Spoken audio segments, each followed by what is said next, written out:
बिस्मिल्लाहिर्रहमानिर्रहीम। पाकिस्तान और दुनिया भर में देखने वाले सुनने वाले मेरे दोस्त अहबाब को सुल्तान कादर अल्ताफ़ एडवोकेट का बहुत बहुत सलाम।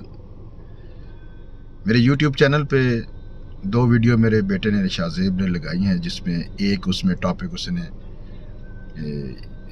एथिक्स गर्ल्स के लिए उसका बयान किया, और उसके बाद दूसरी उसने वीडियो लगाई है पेरेंट्स के रिस्पेक्ट के ऊपर। दोनों वीडियो का मैसेज बहुत अच्छा था।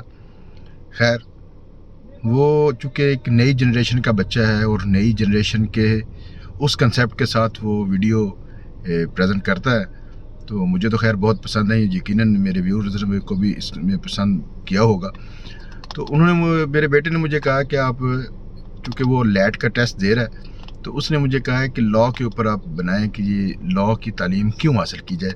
तो मैं अपने 15-20 साल एक्सपीरियंस से, क्यों जो मेरी स्टडी के साथ 15-16 साल मुझे प्रैक्टिस को हो गए, और बकिया मेरी मतलब जो तालीम है ये लॉ के हवाले से, तो उसके दरमियान ये 15-20 साल का जो एक्सपीरियंस है, इसमें मैं ये बात शेयर करता हूँ कि जब मैंने लॉ किया है तो उससे पहले लॉ 90s के अंदर जो है वो 2 ईयर्स में होता है, आफ्टर ग्रेजुएशन BA के बाद होता था। और फिर उसके बाद अमेंडमेंट आई, उस अमेंडमेंट हायर एजुकेशन ने अमेंडमेंट की कि ये ग्रेजुएशन के बाद 3 साल में, क्योंकि सिलेबस बहुत बड़ा था उसको कंप्लीट, लेकिन BA के बाद आफ्टर ग्रेजुएशन। फिर उसके बाद मेरे व्यूज़ को इस बात का पता है कि जब ये BS आ गया और BA ख़त्म हो गया, MA ख़त्म हो गया, तो फिर उन्होंने सिर्फ BS की कैटेगरी जो है हायर एजुकेशन ने लॉन्च की। तो BS में जो लॉ है वो उन्होंने इंट्रोड्यूस कराया, और वो लॉ जो है वो 5 साल। तो जो मेरे व्यूअर्स हैं वो अपनी किसी यंग या अपने अजीज़ और रिश्तेदार को जिसने FSC की हो या ICS किया हो, जो भी इंटरमीडिएट उसकी तालीम हो, तो वो BS लॉ में अगर जाना चाहे तो उसके लिए तरीक़ाकार यही होता है कि उसको सबसे पहले जो इंटरमीडिएट का एग्ज़ाम देने के बाद, अगर उसका चाहे सेकंड ईयर का रिज़ल्ट नहीं भी आया, तो भी वो एक प्रीलिमिनरी लैट टेस्ट देगा, लॉ एडमिशन टेस्ट उसको स्पेशल कहते हैं। जिस तरह BS के दीगर प्रोग्राम 28-29 है, इस तरह BS लॉ का भी ये एक जनरल का टॉपिक होता है। एक BS लॉ जो है वो स्पेशल, उसमें लैट टेस्ट फॉर लॉ जो है ना वो करना पड़ता है। ये 5 साल का ये कोर्स होता है, या इसमें सेमेस्टर सिस्टम होता है। जिस भी यूनिवर्सिटी में आपका उस लैट टेस्ट के बाद मेरिट बने, तो वहाँ आप अपना 5 साल की ये डिग्री जो है ना वो हासिल करते हैं। अब क्वेश्चन सिर्फ ये है कि क्या लॉ करने के बाद आपकी सिर्फ एक ही ऑप्शन है कि आपने पंजाब बार जो आपकी ऑटोनोमस बॉडी है उससे लाइसेंस हासिल करने के बाद 5 साल आपने करना है, फिर उसके बाद 5 साल कंप्लीट करने के बाद एक फ़र्स्ट इंटीमेशन आपने पंजाब बार को भेजनी है फॉर कि मैंने फ़लाँ वकील को ज्वाइन कर लिया।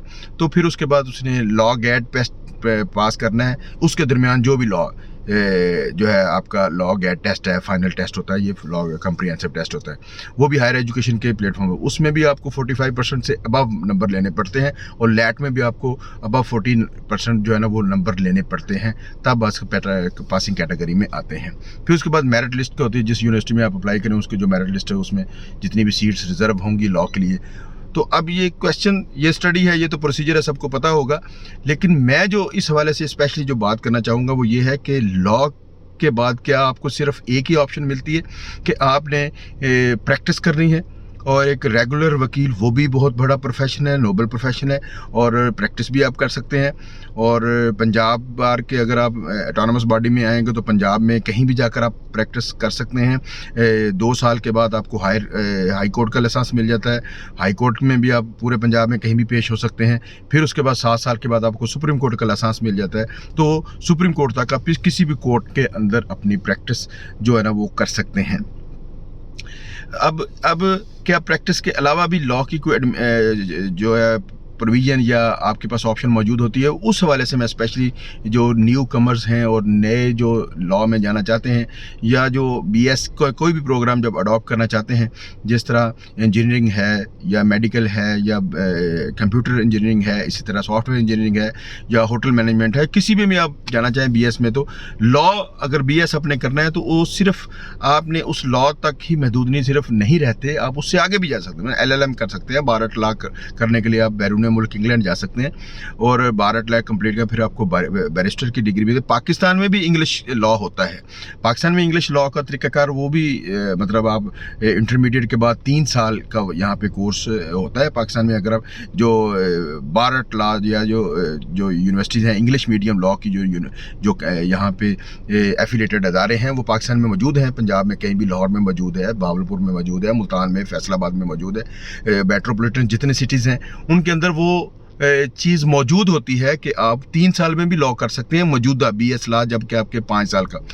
तो जिस भी जब लॉ आपकी कंप्लीट होने के बाद एक ऑप्शन तो ये है कि आप LLM करने के बाद 12 लॉ करने के लिए बाहर चले जाएं और बैरिस्टर करके फिर प्रैक्टिस करें, चाहे आप बतौर सोलिसिटर इंग्लैंड में प्रैक्टिस करें या बतौर बैरिस्टर जो है वो इंग्लैंड में प्रैक्टिस करें या पाकिस्तान में आकर बतौर बैरिस्टर जब होंगे तो फिर आपको सुप्रीम कोर्ट के लाइसेंस की ज़रूरत नहीं होगी, आपको डायरेक्ट सुप्रीम कोर्ट में आप एलिवेट हो जाते हैं। अब ये है कि क्या सिर्फ प्रैक्टिस ही इस वकालत का ऑप्शन है, ये आपने डिस्कस करना है। तो इसमें जो है ये मैं न्यू कमर स्टूडेंट्स जो है ना उनको मैं ये बात बताना चाहता हूँ कि लॉ में सिर्फ प्रैक्टिस ही नहीं होती, आपके पास बड़ी ये एक BS लॉ या LLB जो है ये एक बेसिक एजुकेशन है, पोस्ट ग्रेजुएशन की बेसिक एजुकेशन है। इस एजुकेशन की कंप्लीशन के साथ जिस तरह आप एलिजिबल टू एडवोकेट हो जाते हैं, इसी के साथ साथ आप बहुत सारे पाकिस्तान की जो सर्विसेज हैं PCS की हैं, CSS की हैं, उसके लिए भी आपको एलिजिबिलिटी हो जाती है, आप उसको क्वालिफाई कर जाते हैं। आप चेक कंपटीशन एग्जाम में जाएं, 2 साल के बाद जुडिशरी के एग्जाम में जाएं, ADPP सरकारी वकील के एग्जाम में जाएं, सरकारी वकील भर्ती हो जाएं। पाकिस्तान के जितने भी प्रोविंशियल या जो फेडरल इदारे हैं, हर इदारे के अंदर लॉ का डिपार्टमेंट होता है, चाहे FIA है, एंटी करप्शन है, पुलिस डिपार्टमेंट है, इवन के अदलिया है, अदालत के अब सरकारी वकील जिस तरह भर्ती होते हैं, और इसी तरह एजुकेशन है, हेल्थ है, सुई गैस है, जितने भी वापडा है, जो इस इवन के प्राइवेट बैंकिंग में भी, अगर प्राइवेट सेक्टर में भी देखा जाए तो हर प्राइवेट सेक्टर के अंदर भी आपको के पास एक ऑप्शन मौजूद होती है, वो उसका लॉ डिपार्टमेंट होता है। बैंक में भी एक लॉ डिपार्टमेंट होता है और इसी तरह चाहे पेस्टिसाइड फर्म है उसके अंदर भी लॉ डिपार्टमेंट्स होते हैं। तो इसी तरह जो है इवन के आप एक सीधी सी बात है, अगर आपने SHO ही भर्ती होना है या सब इंस्पेक्टर भर्ती होना है, इंस्पेक्टर भर्ती होना है, तो उसके लिए भी अगर आपकी ग्रेजुएशन लॉ की होगी तो उसमें भी आपकी बहुत अच्छा प्रोफाइल आपका बन जाएगा। मतलब ये है कि आप पाकिस्तान के किसी भी डिपार्टमेंट में आप जॉब के लिए अप्लाई कर सकते हैं अगर आपका BS लॉ अच्छे मार्क्स में है, आपका मेरिट अच्छा है, आप इंटरनेशनल एजुकेशन में भी जा सकते हैं, पाकिस्तान में बहुत अच्छी इस हवाले से जॉब भी कर सकते हैं। आज तक के लिए इतना ही। इसके बाद अगली वीडियो में हम इसके ऊपर मज़ीद बात करेंगे कि वकालत का प्रोफेशन जो है इसमें आपके पास कितने स्कोप्स और कितनी आप इसमें डायमेंशन मौजूद हैं और आप कितना अपना फ्यूचर सिक्योर कर सकते हैं कि लॉ की डिग्री के बाद आपने अपने न सिर्फ ख़ुद को सेफ कर लेते हैं बल्कि अपनी फैमिलीज़ को, अपने जितने भी आपके हल्का अहबाब होता है, आप उन तक भी ये मैसेज दे सकते हैं कि लॉ ग्रेजुएशन में कितनी मल्टी डायमेंशंस जो है ना वो आपके पास मौजूद है। आज तक के लिए इतना ही। नेक्स्ट व्लॉग में इंशाल्लाह इसके ऊपर मज़ीद बात करेंगे। वमा अलैना इल्लल बलाग। अपना बहुत ख्याल रखिएगा, अपने इस चैनल का बहुत ख्याल रखिएगा। बहुत शुक्रिया, थैंक यू।